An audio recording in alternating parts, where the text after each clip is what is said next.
Assalamualaikum warahmatullahi wabarakatuh. Selamat siang anak-anakku semuanya. Semoga kita dalam lindungan Allah Subhanahu wa taala dalam keadaan sehat walafiat. Amin amin ya rabbal alamin.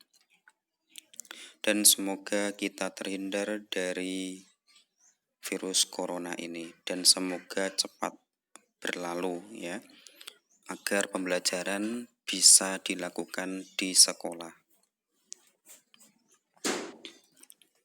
Oke, kita mulai pertemuan pertama ini ya, menggunakan pembelajaran jarak jauh. Iman kepada kitab-kitab Allah Subhanahu wa taala.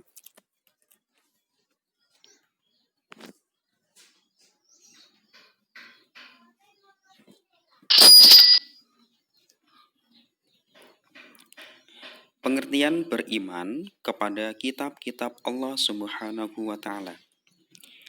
Iman secara bahasa artinya adalah percaya atau meyakini. Ya, kalian bisa menyimaknya pada halaman 4 di LKS sampean. Iman menurut istilah artinya mempercayai dengan sepenuh hati bahwa Allah Subhanahu wa taala telah menurunkan kitab-kitabnya kepada para malaikat dan rasul sebagai pedoman hidup manusia. Itu melalui perantara malaikat Jibril ya, berupa wahyu. Jadi, orang Islam itu wajib percaya kepada semua kitab yang telah diturunkan oleh Allah Subhanahu wa taala.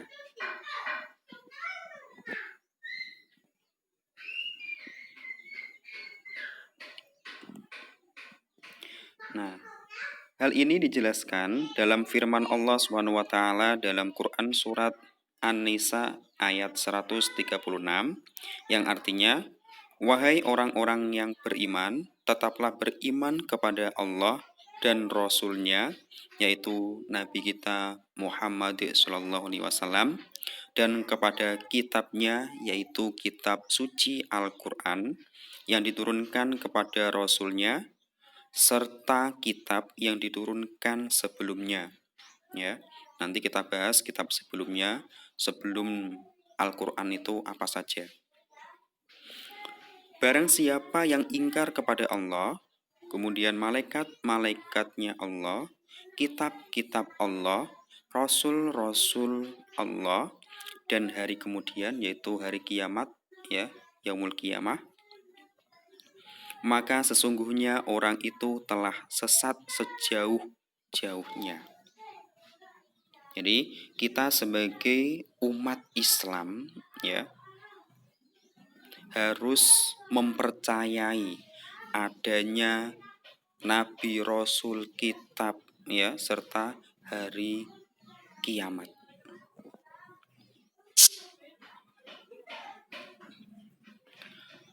Yang pertama, pengertian dari kitab.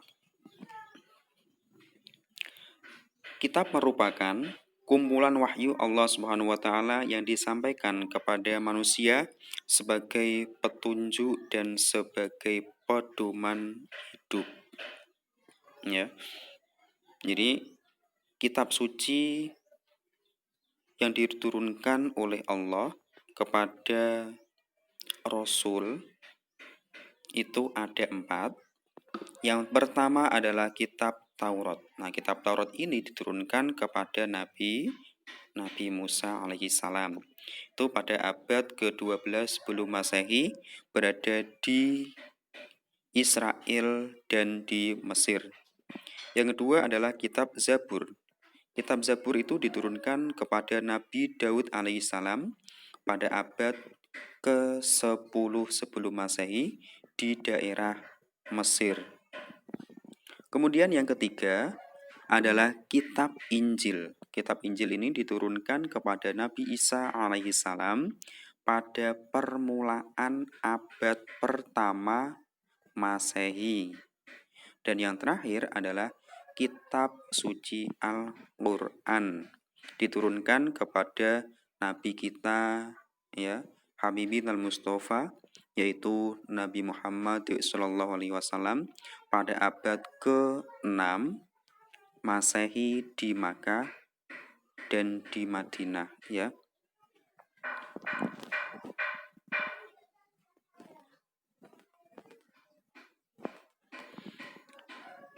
Kemudian, cara beriman kepada kitab suci sebelum Al-Qur'an. Yang pertama, meyakini bahwa kitab-kitab suci tersebut adalah benar-benar wahyu Allah Subhanahu wa taala. Nah, ya. Itu.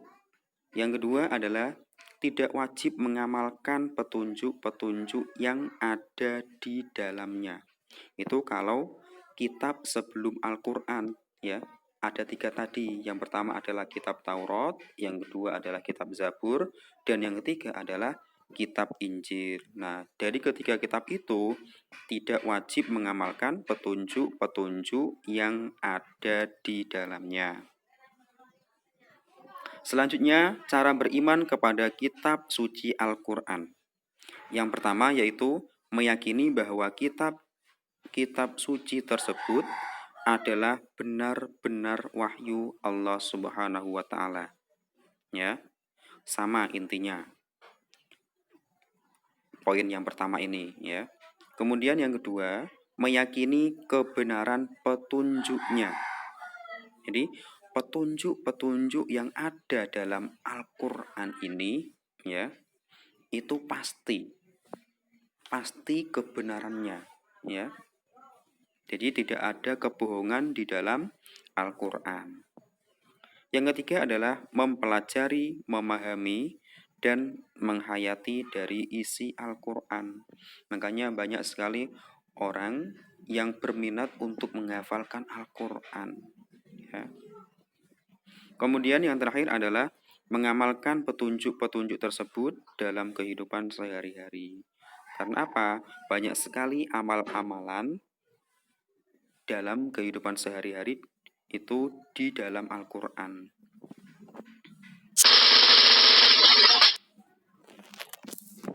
Yang kedua adalah pengertian dari suhuf, ya. Suhuf merupakan lembaran wahyu Allah Subhanahu wa taala yang disampaikan kepada para rasul, tetapi tidak wajib disampaikan kepada manusia. Itu bedanya suhuf dengan kitab tadi, ya. Kalau kitab tadi kan kumpulan wahyu Allah yang disampaikan kepada para rasul dan disampaikan kepada manusia sebagai petunjuk dan pedoman hidupnya. Sedangkan suhuf itu tidak wajib disampaikan kepada manusia. Kemudian nama-nama nabi yang menerima suhuf itu ada 5. Yang pertama adalah Nabi Adam alaihissalam. Beliau menerima sebanyak 10 suhuf. Kemudian yang kedua adalah Nabi Syed alaihissalam. Beliau menerima sebanyak 50 suhuf. Yang ketiga adalah Nabi Idris alaihissalam. Beliau menerima suhuf sebanyak 30 suhuf. Yang keempat adalah Nabi Ibrahim alaihissalam. Beliau menerima sebanyak 10 suhuf. Dan yang terakhir adalah Nabi Musa alaihissalam. Beliau menerima sebanyak 10 suhuf. Jadi yang terbanyak menerima suhuf itu adalah Nabi Syed, ya. Dan yang kedua adalah Nabi Idris. Dan yang ketiganya itu adalah sama, mendapatkan 10, ya.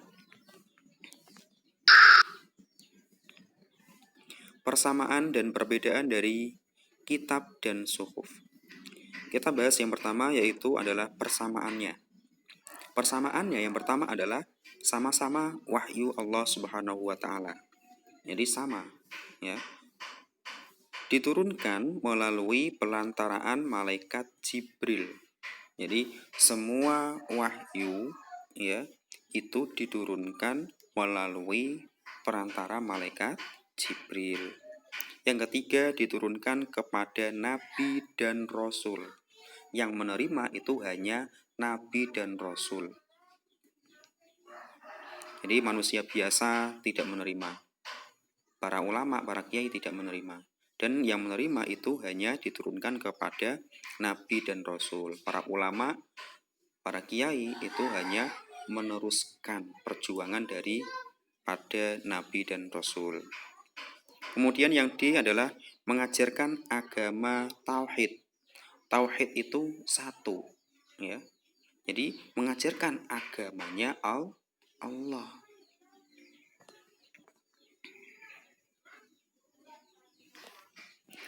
Selanjutnya membahas mengenai perbedaannya. Perbedaannya yang pertama adalah isi kitab lebih lengkap daripada suhuf.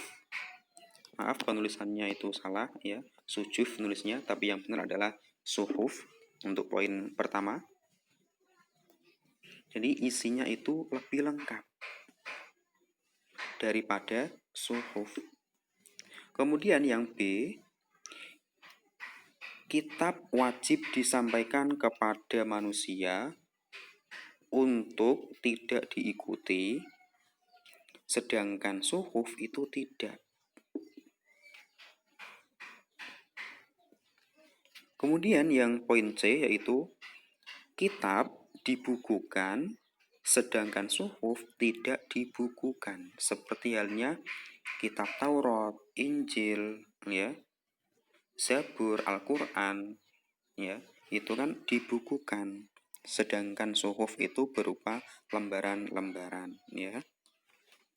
Kemudian yang terakhir, dalam Al-Quran itu sebanyak 198 ayat menyebutkan bahwa ya, jadi banyak sekali dari Al-Quran itu ayat-ayat yang menyebutkan bahwa wahyu diturunkan dengan istilah kitab.